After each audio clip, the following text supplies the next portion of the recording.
lá. Adivinha? Lucas, né, gente? Lucas. Mas agora a gente está no finalzinho, hein? O que vai acontecer é que nós encerraremos o livro de Lucas dentro do mês de novembro. Então nós só temos hoje mais 2 domingos para falar sobre Lucas. Depois a gente entra na conversa natalina, tá bom? Dezembro aqui na casa, apesar de não sermos uma igreja tradicional, né, como o pessoal diz, nós, dezembro, conversamos sobre Natal. Vamos falar sobre Natal, clima de Natal, expectativas sobre Natal. E aí, janeiro a gente tem alguns temas livres e em fevereiro a gente entra com a sequência da série, meu caro amigo, indo para o livro de Atos, tá bom? E aí a gente vai andar bastante, porque Atos tem muita coisa para aprender. Gente, estamos conversando sobre o Evangelho de Lucas a partir da perspectiva da escrita de Lucas para Teófilo. E nós chegamos agora no finalmente do livro, né? Estamos na parte final. Semana passada falamos sobre morte, sepultamento e ressurreição de Jesus. Aliás, tivemos 2 reuniões muito especiais, muito interessantes semana passada. E o texto de Lucas continua, e eu preciso apresentar a você, como eu frequentemente faço, o cenário. Como é que as coisas estão, o que está acontecendo, para que a gente não entre no susto dentro do texto, né? Bem, Jesus ressuscitou. A boa nova já foi dada. As mulheres já estiveram no túmulo, já viram o sepulcro vazio, já foram avisadas pelos anjos de que não deveriam procurar entre os mortos aquele que está vivo. Jesus está vivo. Mas o interessante é que, apesar das mulheres terem essa convicção e serem avisadas pelos anjos, como já falei, de Pedro e alguns discípulos provavelmente já terem ido para o sepulcro e virem ali o sepulcro vazio, é interessante que há uma frustração no coração de muitos discípulos. Parece que o fato de não encontrarem o corpo de Jesus não é suficiente para terem a confirmação de que ele ressuscitou. A ressurreição de Jesus acontece no domingo pela manhã, as mulheres vão logo cedo lá para o sepulcro, encontram a tumba vazia, voltam, falam com os discípulos que vão lá na tumba, confirmam que está vazia. Esse é o momento logo de manhã, mas há uma dificuldade deles acreditarem nisso. E eles conversam sobre isso, muito provavelmente. Não, ressuscitou? Não, acho que sim, acho que não. Podem ter roubado o corpo dele. A gente fica fazendo aqui as elucubrações sobre o que eles disseram, conversaram, mas não havia consenso. Isso fica claro. Por quê? Porque hoje nós vamos conhecer ou relembrar a história de 2 discípulos que saem desse grupo e voltam para a sua cidade, para a sua aldeia, chamada Emaús. Então o nome desse texto geralmente é esse, né? Os discípulos no caminho de Emaús. Esses 2 discípulos estavam lá, conversaram, souberam da notícia, e nós vamos perceber isso, mas não se convenceram. Não era suficiente para eles terem a notícia das mulheres. Por quê? Porque mulher naquela época já não tinha valor. Hoje luta pelo seu empoderamento. Imagina numa sociedade de 2000 anos atrás, absolutamente patriarcal. A fala das mulheres foi questionada. Os discípulos vão lá, olham, trazem a confirmação, mas nem assim eles se convencem. Esses 2 discípulos, provavelmente um casal, um deles é chamado Cleopas, e o outro não tem nome, mas é provavelmente um casal, é o que os estudiosos dizem, não tem consenso, estão voltando para casa, tristes, frustrados e conversando sobre tudo isso. Provavelmente, eu fiquei pensando nisso aqui, isso é coisa da minha cabeça, se eu estiver errado, depois outro dia eu corrijo, não tem problema. Graças a Deus a gente tem essa liberdade. Provavelmente Lucas conversou com esse pessoal. Por quê? Porque quando Lucas escreve o seu texto, lá no comecinho, ele fala que fez uma extensa pesquisa. Ele conversou com as pessoas. Ele não ia escrever essa história para Teófilo sem checar as fontes, sem chegar e conversar com as pessoas. Provavelmente ele conversou com esse pessoal. E ele nos traz a narrativa linda, muito bonita, inclusive. Eu estive aqui na quinta-feira conversando com alguns irmãos e o tema da nossa conversa foi em cima desse texto também. E uma pessoa disse muito propriamente, é um texto poético, tem uma coisa bonita nesse texto. E eu espero que tudo isso toque o nosso coração nessa manhã. Então nós vamos para capítulo 24, versículo 13, tá bom? Para você que acompanha aí, ou na tela, fique à vontade. Diz assim: naquele mesmo dia, 2 discípulos estavam indo para uma aldeia chamada Emaús, que fica a uns 10 quilômetros de Jerusalém. E iam conversando a respeito de tudo o que tinha acontecido. Enquanto conversavam e discutiam, o próprio Jesus se aproximou e ia com eles. Porém, os olhos deles estavam como que impedidos de o reconhecer. Como eu sempre faço, vamos parar por aqui e vamos tentar aprender o que é que está acontecendo aqui, entender melhor. 2 discípulos próximos a Jesus. Mas o texto não diz que eles são próximos, no grego diz. Há uma partícula chamada ek, que dá a ideia de que eles são de dentro.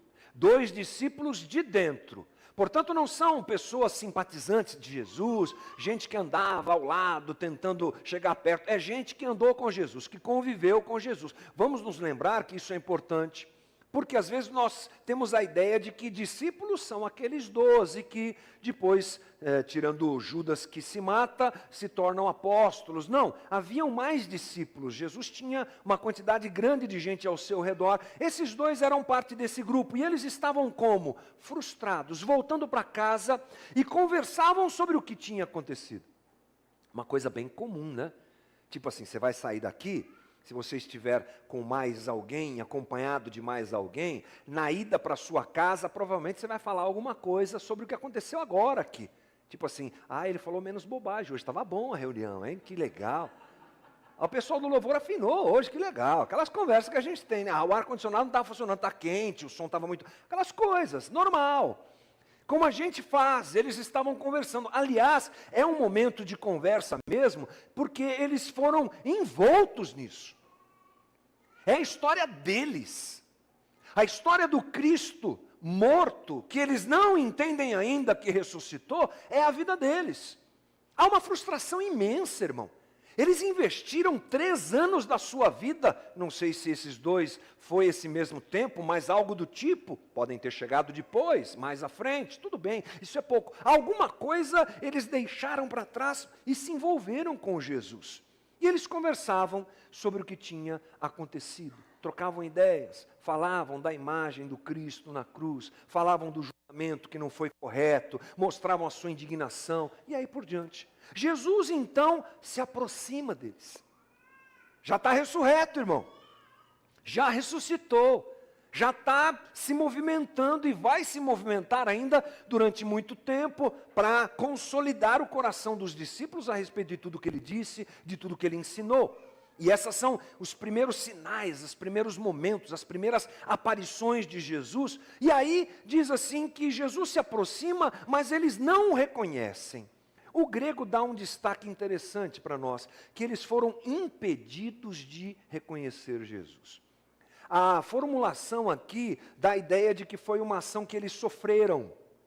Eles foram impedidos de reconhecer Jesus. Mas e aí? Impedidos pelo quê? Então, aí não há consenso. Nós temos algumas possibilidades.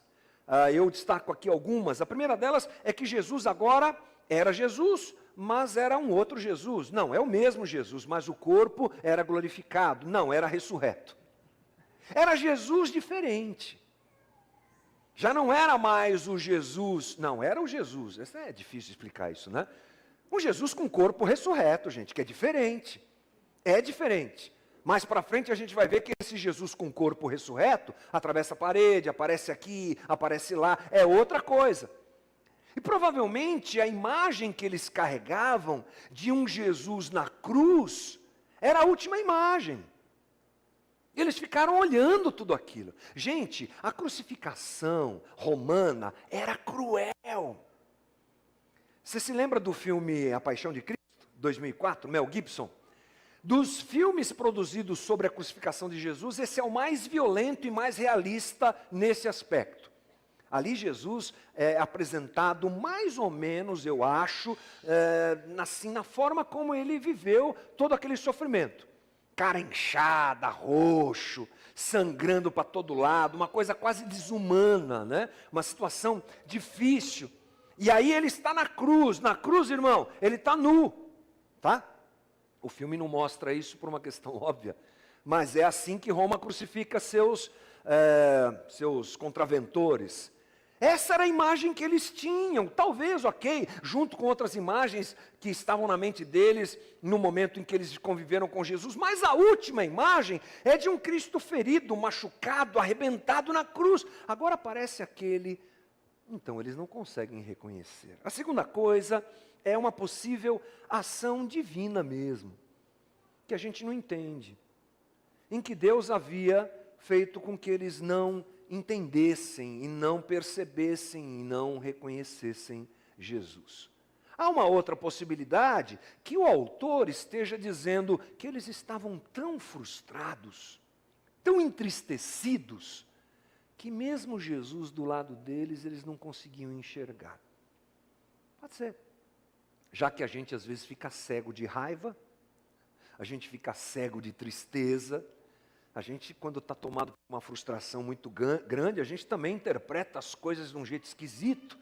E pode ser que Jesus tenha chegado ao lado deles, mas enfim, isso não é uma coisa muito importante. O importante é que eles não reconheceram Jesus. Então imagina a cena, os dois voltando para Emaús, conversando, aquela estrada poeirenta, conversa vai, conversa vem, era Páscoa, as estradas estavam cheias de gente, aquela coisa toda, e Jesus chega do lado deles, encosta, eles não reconhecem e começa um diálogo. Olha só o versículo 24. Então ele, Jesus, lhes perguntou: o que é que vocês estão discutindo aí pelo caminho? O que vocês estão falando aí, gente?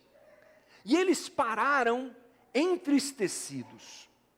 Um, porém, chamado Cleopas, respondeu: será que você é o único que esteve em Jerusalém e não sabe o que aconteceu lá nesses últimos dias?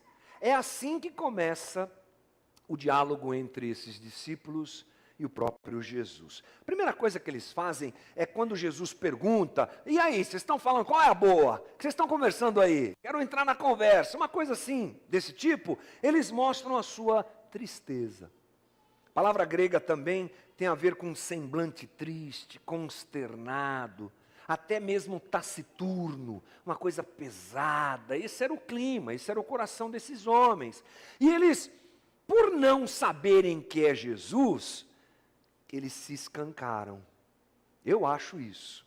Talvez, se eles reconhecessem Jesus, não falariam, óbvio, porque a cena seria outra. Mas o fato de não reconhecerem que era Jesus e pensarem que era um estranho, eles rasgam o coração. A ponto de, inclusive, perder o filtro. Quando Jesus fala com eles, um deles fala assim: camarada, peraí, você estava em Jerusalém mesmo? Onde você estava?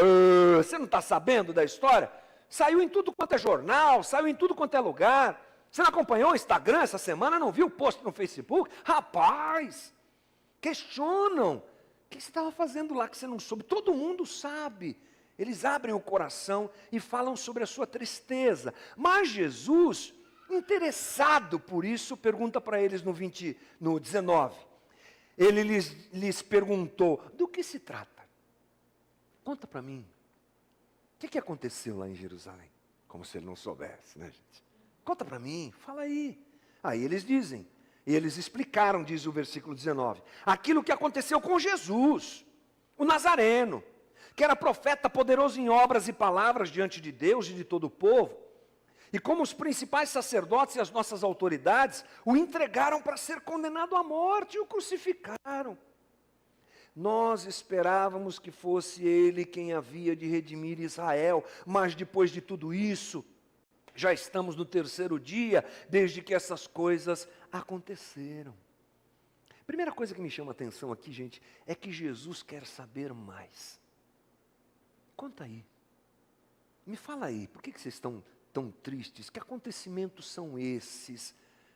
Jesus sabe, óbvio, ele é o personagem principal de tudo, mas ele quer ouvir aqueles discípulos. Me dá a intenção aqui o texto muito clara dessa preocupação de Jesus com aqueles homens. No meio da sua tristeza e da sua frustração, eles são agasalhados e acolhidos por Jesus. Isso é lindo, gente, fala sério. Homens que andaram com Jesus, que já tinham um conhecimento sobre Jesus, e que poderiam ser abordados de outra maneira. Jesus chega, se revela e fala assim: ei, mano, o que você está fazendo? Está indo para Emaús por quê? Volta para lá, agora, volta para Jerusalém. Tipo assim. Não, ele chega, ele conversa, ele quer saber o que ele já sabe, não por ele, mas por eles. Na terça-feira o Zé Bruno veio aqui e tivemos uma conversa muito gostosa aqui no CR, e ele falou sobre João capítulo 4, a mulher samaritana, e falou sobre o encontro de Jesus com essa mulher, que é um outro texto que mostra esse amor, essa graça, essa simpatia de Jesus pelas pessoas. E o Zé destacou aqui o fato de Jesus não chegar lá e dizer: ei, mulher, te conheço, hein? Estou sabendo quantos maridos você tem, complicada a sua vida, hein? Melhor você se converter. Não, ele vai trocando uma ideia com ela de um jeito tão lindo, em que ela vai se desarmando, ela vai vencendo o problema dele ser um homem judeu falando com ela, para nos finalmente escancarar seu coração e conhecer Jesus, o Messias. E é um dos poucos momentos onde Jesus diz: eu sou o Messias. Para uma mulher samaritana, provavelmente com problemas morais dentro daquela sociedade, Jesus é assim. Está aqui mais uma vez, a dor humana interessando a Jesus. A dor humana sendo motivo de preocupação de Jesus. Fala aí, conta para mim o que é que está no teu coração. E aí, eles abrem o coração e dizem claramente que a demonstração das suas expectativas, aliás, eles apresentam a realidade que estava no coração deles, de que a expectativa que eles tinham não havia sido cumprida. Essa é a frustração deles. Eles falam sobre Jesus sem saber que é o próprio Jesus que está ao lado deles e dizem assim: o que nós esperávamos não aconteceu. Lembra que eu disse agora há pouco? Aqueles momentos da crucificação tinham a ver com eles. O que eles largaram, o que eles perderam, entre aspas, o investimento que fizeram de tempo de vida. Você já nunca viveu isso? Você já deve ter vivido isso. Eu já vivi isso. A frase que eu mais falava depois desse momento era assim: o que é que eu fiz com os 20 anos da minha vida? As minhas expectativas não deram certo. Momentos que a gente vive, que nos equiparam muito claramente a esses homens. Coisas que nós esperamos. Aliás, a nossa vida é uma vida de expectativas. E aí eles dizem assim: nós apostamos tudo. Nós acreditamos. Olha só o que diz o 21. Eu quero destacar duas palavras do 21. Nós esperávamos que fosse ele quem havia de redimir Israel. Esperávamos e redimir são duas palavras muito importantes na fala desses homens. Por quê? No grego, a palavra esperávamos, ela tem um caráter de colocar a confiança em. Às vezes no português a gente perde um pouco, né? Esperávamos, pode ser assim: vai que dá certo, estou esperando, vai que dá. Eu fiz lá o jogo da Mega Sena, vai que dá. Né? Falei com tal pessoa sobre tal situação, vai que dá. No grego aqui não. A tradução mais interessante aqui, que às vezes não acontece por questões estéticas, é assim: nós confiávamos. Nós tínhamos a convicção, nós tínhamos a certeza de que ele seria o libertador de Israel. É uma expectativa não cumprida. Eles estão explicitando a dor de viver aquilo que eles esperavam e não aconteceu. É uma frustração. Como eu já disse, nós já vivemos isso. Ou, se não vivemos, vamos viver. Porque é parte da vida. A vida se movimenta em expectativas. Vou fazer isso, vou para cá, vou para lá, vou namorar, vou casar, vou comprar minha casa, vou ter isso, vou viajar, vou fazer aquilo. A gente planeja, espera, investe e muitas vezes não acontece. Então, é só você lembrar de alguma situação em que isso aconteceu com você, para a gente discernir um pouco o que está no coração desse pessoal. Um relacionamento que a gente investe às vezes um tempo e não dá certo. Uma expectativa de que aquela empresa que eu trabalhei tanto vai reconhecer o meu trabalho, não acontece. A empresa que eu abri, o negócio que eu abri, que eu me esforcei, o dinheiro que eu coloquei lá, não deu certo. É nesse nível, mas eu acho que multiplicado. Mas enfim, a segunda palavra é redimir. Eles queriam uma redenção que não veio. Essa palavra é importante, gente. Sabe por quê? Porque no grego essa palavra redimir tem a ver com pagar um resgate e tirar do opróbrio. Para a gente entender, ela é usada num movimento do Antigo Testamento em que, quando o marido morria e a mulher não tinha filhos, o irmão, ou seja, o cunhado da mulher, tinha por obrigação e direção da lei se casar com ela, para que o nome do marido não se perdesse na história e ela não ficasse em vergonha. Sabe como era o nome disso? Redimir, resgatar. E a gente tem um livro bíblico que conta essa história, vocês lembram? Qual é? Ruth. Salve a escola bíblica dominical que você faltou, hein? Foi bem nessa aula, né? Tudo bem, tá tudo certo. Ruth é a história de uma redenção. Então, quando eles usam esse termo, é isso aí. Eles esperavam alguém que viesse tirá-los do opróbrio. Essa palavra crente gosta de usar, né? Estou no opróbrio. É a palavra bíblica. É isso aí. Tirar do opróbrio. Mas que opróbrio? Gente, Roma. Sabe qual era a situação desse pessoal? Era muito difícil. Jesus chama as pessoas em Israel de ovelhas sem pastor, perdidinhas. Sabe por quê? Porque ovelha é um bicho que não faz nada por si só. Precisa ser sempre encaminhada a ovelha. É um dos bichos mais frágeis que a gente tem. Ovelha sem pastor, eles estão arrebentados, estão sozinhos, largados. Por quê? Porque Roma explorava mesmo. A violência era gratuita. A ideia de soldados andando pelas ruas de Jerusalém pode sempre ser acompanhada de violência. Era tapão, era chute, era espadada. Os soldados, eles tinham a possibilidade de, andando no meio da rua, pegar um judeu e falar assim, vem me ajudar, carrega essas coisas aqui. Era assim. E vai você falar, não, hoje eu estou cansado. Não tinha conversa, era opressão, opróbrio, era dureza de vida, era pouco dinheiro, muita taxa, muito imposto, era todo mundo passando dificuldade. Então nós confiávamos, essa é a frase deles, que esse Jesus viria para terminar com isso, e nos dar vitória contra Roma, e tirar a gente dessa miséria de vida. Essa é a narrativa deles para Jesus. Coisa que a gente vive também, né? Temos os nossos opróbrios, temos as nossas dificuldades. Olhamos para a nossa vida e esperamos, quando vai chegar o meu Redentor? Quando vai chegar o meu resgatador? Quem vai me socorrer? Quem vai resolver a minha pendenga?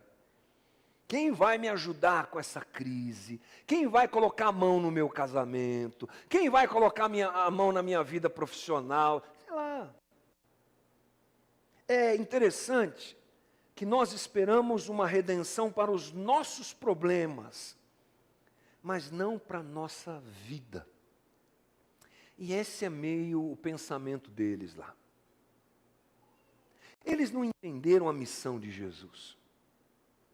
Vão entender daqui a pouco, mas não entenderam.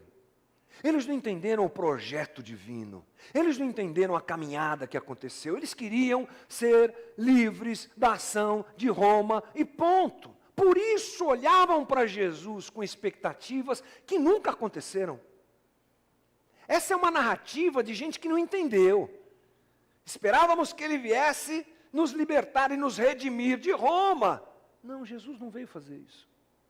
Aqui há um problema de interpretação da obra divina que vai ser corrigido daqui a pouco. Mas é essa a caminhada e esse é o diálogo que eles têm.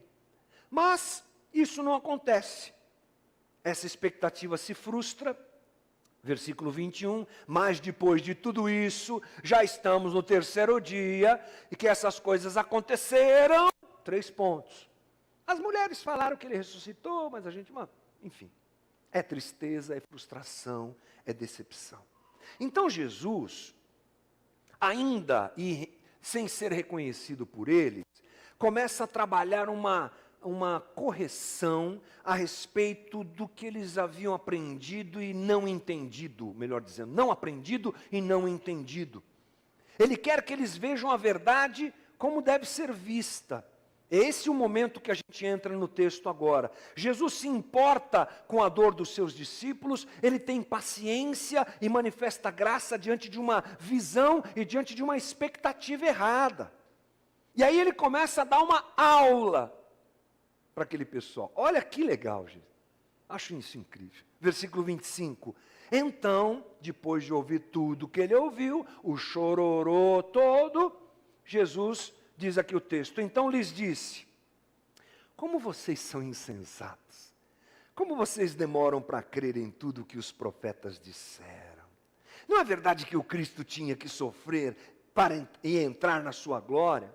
E aí, diz o 27, e começando por Moisés e todos os profetas, explicou-lhes o que constava a respeito dele em todas as Escrituras. Aqui começa um movimento de Jesus para corrigir a visão daquele pessoal sobre ele mesmo. E ele chama eles de insensatos, cabeça dura, gente que não entende. Ele chama eles também de demorados. Tá lento aí o HD, irmão. Não entendeu o que eu falei, não entendeu. Aliás, não ele, né? Ele se referia ao Messias. Ele falava na terceira pessoa, se referindo a si, mas falando na terceira pessoa. E aí ele dá uma lição de Bíblia. Esse trajeto dura algumas horas, gente. Eles vão chegar em Emaús, daqui a pouco a gente vai ver, no final do dia. Então são horas em que Jesus vai andando do lado deles e ensinando. Ensinando o quê? A missio Dei, a missão de Deus. E ele começa lá do Antigo Testamento, aliás, só tinha Antigo Testamento, né? Mas ele começa lá no começo do Antigo Testamento, e vai falando sobre Moisés, vai falando sobre os profetas, e vai falando, vocês se lembram? Aquele Messias anunciado, qual era a intenção de Deus em tudo isso? Ele vai construindo, de novo, e apresentando de novo a realidade do Messias, no Antigo Testamento, na Bíblia que eles tinham, na Bíblia judaica, e mostrando era isso. Não é o que vocês estão pensando, era aquilo. Não é o que vocês estão achando, essa expectativa de vocês está equivocada. Ele não veio para libertar vocês de Roma, ele veio para libertar vocês da morte. E Jesus vai falando, e vai falando, e vai falando, para desmontar a ideia deles de um Messias customizado. A gente está numa época boa para customização. Roupas customizadas, as mulheres compram a roupa e fazem alguma coisa para chamar de seu. Essa é minha blusa, minha roupa. Eles queriam e fizeram isso com Jesus, é o meu Jesus, é o jeito que eu quero que ele seja, é assim. Coisa que a gente também faz. Às vezes falta para a gente entendimento teológico de quem é Jesus. E quando a gente fala teológico, todo mundo fica assustado. Não é esse conhecimento teológico que vai fazer você virar um acadêmico. É o básico. Quem é Jesus? O que é que ele veio fazer? É isso que ele está corrigindo. E aquilo vai mexendo com aquele pessoal, vai enchendo o coração deles. E diz o 24, quando se aproximavam da aldeia para onde iam, ele fez menção de passar adiante. Não, eu vou embora, tal. Mas eles o convenceram a ficar, dizendo, fique conosco. Pois já é tarde, já é tarde. Passaram-se várias horas. E o dia já está chegando ao fim. E ele entrou para ficar com eles. Eles convenceram, eles constrangeram Jesus. Havia algo diferente naquele homem. Talvez a conexão comece a acontecer, sabe? Acho que eu já ouvi alguém falar isso. Acho que eles começaram a perceber quem era Jesus, me dá essa impressão. Eles queriam saber mais, ouvir mais, entender melhor. As coisas começam a fazer sentido. Sabe aquele jogo Tetris, que as pecinhas vão se encaixando, e aí e aí eles ficam. E Jesus entra e vai para a casa deles. E aí tem todo aquele ritual, provavelmente, de lavagem de pés. Não, o texto não fala, mas é assim que acontecia. Lavam os pés, se preparam, e conversa vai, e conversa vem. E aí diz o 30. E aconteceu que quando estavam na mesa, ele pegou o pão e o abençoou, depois partiu o pão e o deu a eles. Então, os olhos deles se abriram. Os olhos deles se abriram e eles reconheceram Jesus. Mas ele foi embora. Mas ele desapareceu da presença deles. E disseram um ao outro: não é verdade que o coração nos ardia no peito quando ele nos falava pelo caminho, quando nos explicava as Escrituras? Não é incrível, gente, que Jesus se revela na mesa? Ele fala, reconstrói, traz o conhecimento, mas ele senta na mesa. E a hora que ele se revela é no partir do pão. Alguns estudiosos dizem assim: talvez eles tenham reconhecido. Porque Jesus fez isso muitas vezes. E todas as vezes que ele vai comer, ele ora e agradece ao Pai. Talvez a oração dele tenha dado aquele choque final. A gente não sabe. Mas o importante é que eles se reconectaram e reconheceram Jesus. Isso acontece aonde, gente? Na comunhão. Na mesa. Vamos nos lembrar que uma sociedade oriental de 2000 anos atrás, aliás, isso vale muito ainda hoje, mas lá no Oriente, 2000 anos atrás, sentar na mesa, gente, é quase que um ato de intimidade. A gente não tem mais esse problema, eu já falei aqui, né? Você vai no shopping, você senta naquela mesa da praça de alimentação lotada, você vai com medo de derrubar o suco lá, o guaraná, o refrigerante, escolhe uma mesa, senta, tem um na frente, um na outro, outro, você não conhece, você abaixa a cabeça e come, está tudo certo. Essa ideia não existe no Oriente, muito menos há 2000 anos atrás. É um ato de relação. Comer é um ato de relação. E é nessa relação que Jesus se apresenta. Isso aponta para a gente que na comunhão com Ele, tudo é que faz sentido. Só na comunhão com Ele é que faz sentido. Só na comunhão do corpo é que o Evangelho faz sentido. A comunhão é necessária para nós não perdermos a obra de Cristo de vista. A igreja é um ambiente em que nós podemos viver a realidade da ressurreição na comunhão, irmão. Na comunhão. Eu te advirto aqui, em nome de Jesus Cristo, irmão, não se torne um consumidor da fé. A comunidade não é um shopping center para você entrar, comprar alguma coisinha e ir para casa feliz. A comunidade é comunidade. É aqui que a gente se conecta um com o outro. É aqui que a gente conhece o Cristo, porque é na conexão, na comunhão que nós temos no partir o pão, ou seja, no dividir a vida, que a gente conhece o Evangelho. A igreja é um ambiente onde a gente pode viver isso, não se engane. Eu sei que você pode ter mágoas, eu sei que você pode ter traumas, eu sei que você pode ter um monte de coisas. Passe por cima disso. E faça parte do corpo de Cristo. Para você que está me assistindo aí na transmissão, saia da sua casa e vá conviver com os irmãos. Isso aqui é uma ferramenta maravilhosa e a gente gosta de usar, mas você aí na solitude, na solidão da sua vida e na ausência de uma participação comunitária, está perdendo muito da realidade do Evangelho. Hebreus nos diz assim, Hebreus 10, 24, cuidemos também de nos animar uns aos outros no amor e na prática de boas obras. Não deixemos de nos congregar, como é costume de alguns. Pelo contrário, façamos admoestações, ainda mais agora que vocês veem que o dia se aproxima. Não tem, gente. É importante saber que a igreja não é perfeita, e os críticos sempre vão fazer a gente se lembrar disso, mas é o ambiente onde a gente percebe o Cristo, recebe do Cristo, se relacionando com as pessoas. Isso é inegociável. Na comunhão do corpo, inclusive, o ensino faz sentido. Olha que coisa interessante. No 32 diz assim: e disseram um ao outro: não é verdade que o coração nos ardia no peito quando ele nos falava pelo caminho, quando nos explicava as Escrituras? Primeiro eles vão recebendo informação, e aquilo vai, que incrível, nossa, que legal, uau, Moisés, é verdade, o link lá com o Velho Testamento, com o Antigo Testamento. Quando eles sentam na mesa, tudo faz sentido. Teologia sem vida comunitária não serve para muita coisa, irmão. Você pode ser um cabeção teológico, como a gente brinca, sabendo todas as referências bíblicas, um dicionário bíblico ambulante. Sem comunhão, isso aí serve para pouca coisa.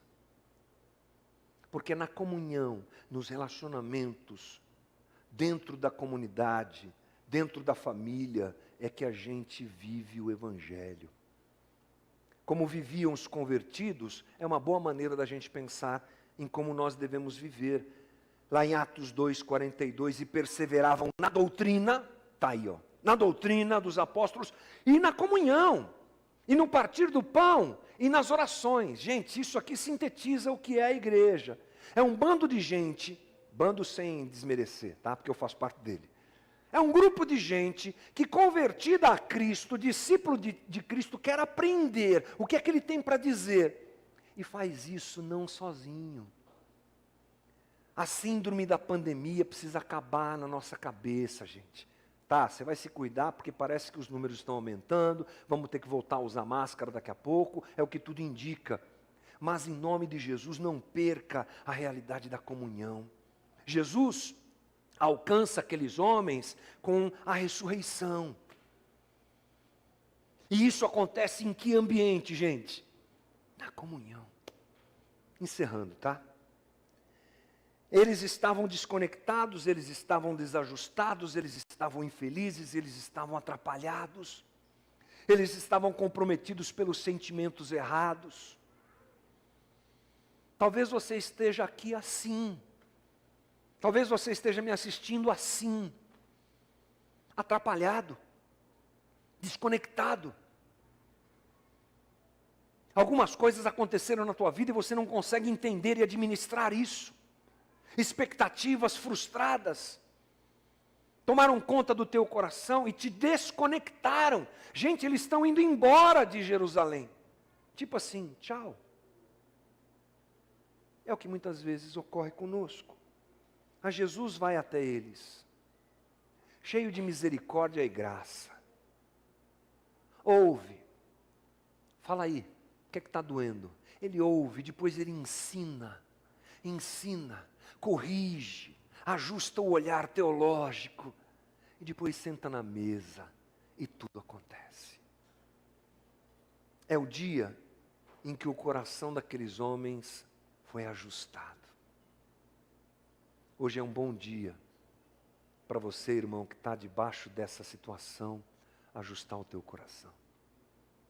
Você que está sem esperança, você que está vendo a igreja tomando um rumo esquisitíssimo, você que está chateado, você que está se distanciando, é dia de ajustar o coração. E o último momento do texto nos diz que, no 33, e na mesma hora, levantando-se, voltaram para Jerusalém, estavam cheios de gás, onde acharam reunidos os 11 e outros com eles, os quais diziam: de fato, o Senhor ressuscitou e já apareceu a Simão. Pronto, agora reconectou de novo. Agora eu sei que ele ressuscitou. Então os dois contaram o que lhes tinha acontecido no caminho E como tinham reconhecido o Senhor, aonde, gente? No partir do pão. Saíram correndo, convictos da sua vocação. A gente é discípulo de Jesus mesmo. Porque quando os olhos da gente se ajustam, quando as expectativas se ajustam, quando o olhar teológico é corrigido, quando a gente sabe por que Jesus morreu, qual foi a obra que Ele fez, o que Ele realizou na nossa vida, e a gente vive isso na comunhão, a nossa vocação explode. Eu vou fazer o que Deus quer que eu faça. Senhor, onde é que está o meu papel nessa história toda? Eu quero me encaixar a minha história na tua história maior.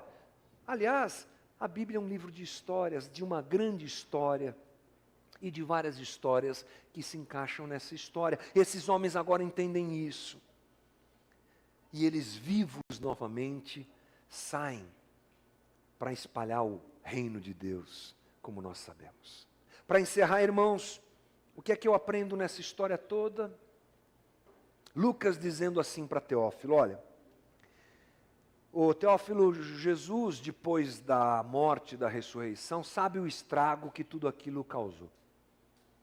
Ele sabe que teve gente que não entendeu, então o que ele faz? Deixa ir embora? Não, ele vai atrás. Ele vai correndo atrás das pessoas. Ele ouve o seu lamento, ele ouve a sua murmuração. Ele corrige o seu entendimento, ele ajusta a sua caminhada, ele permite comunhão, ele se revela a partir do pão, do partir do pão, ele ajusta, ele encaixa, ele corrige e ele restaura tudo. Irmão, esse é um convite para a gente viver isso junto com Jesus. Nas nossas expectativas frustradas, nos nossos problemas e situações que não se cumprem na nossa vida, pode ocasionalmente e frequentemente vem a dor e a frustração, mas não se esqueça de que Jesus é bom e Ele cuida de cada um de nós. Quero te convidar a ficar de pé e orar comigo nessa manhã. Dia de ajustar corações, dia de corrigir caminhos, dia de enxergar Jesus como Ele é, quem Ele é, dia de valorizar comunhão, dia de abraçar a possibilidade de viver o Evangelho com outros. Senhor Jesus, é isso tudo que o Senhor nos dá, é isso tudo que o Senhor nos mostra, é para isso tudo que o Senhor nos dirige. Nós que tantas vezes, como esses homens, frustrados, com coisas que esperamos inadequadamente, equivocadamente, nos afastamos, nos esfriamos, nos desconectamos e fugimos de Jerusalém. Jesus, vem nos buscar. Vem buscar meus irmãos. Vem buscar gente que está aqui hoje ou que talvez nos assista e que está nessa condição. Vem buscar corações entristecidos, Jesus.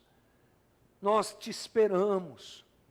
Nos coloca na mesa, junto com outros irmãos, para partirmos o pão e vivermos a realidade de uma comunidade sadia, onde o teu evangelho é vivido, não só porque sabemos, não só porque entendemos teologicamente, mas porque partimos o pão uns com os outros. Ajuda a gente que está frustrada, ajuda a gente que está decepcionada, Jesus. Ajuda-nos, vai nos buscar nesse caminho de separação, Jesus. Aquece corações. Ensina a esses meus irmãos que a igreja é feita de gente que falha mesmo, Jesus. Que a igreja não é perfeita, que os exploradores da fé fazem parte da religião e que muitos foram alvo deles, mas que o Senhor está conosco no caminho da separação e da dor, nos buscando, nos alcançando, nos ouvindo, respeitando a nossa dor e dizendo, vamos ajustar o nosso caminho. Jesus, obrigado por isso. Obrigado, porque o Senhor não desiste da gente. Obrigado porque as nossas loucuras, o Senhor as compreende. Obrigado porque a nossa dor não passa em vão diante do Senhor. Obrigado, Jesus. Faz dessa manhã uma manhã de reconexão. E faz da nossa comunidade um lugar de comunhão, de voluntariado, de gente que vive o Evangelho amando e servindo ao outro. Não deixa a nossa igreja se tornar um shopping center da fé, Jesus.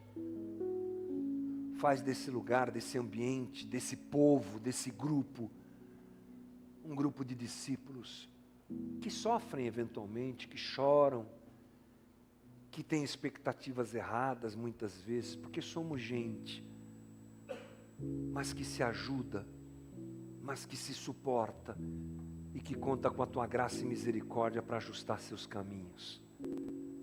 Dá-nos um bom domingo, Jesus. Obrigado por cada irmão que está aqui. Eu não canso de agradecer e orar pela vida dos voluntários da comunidade, em cada área. Obrigado.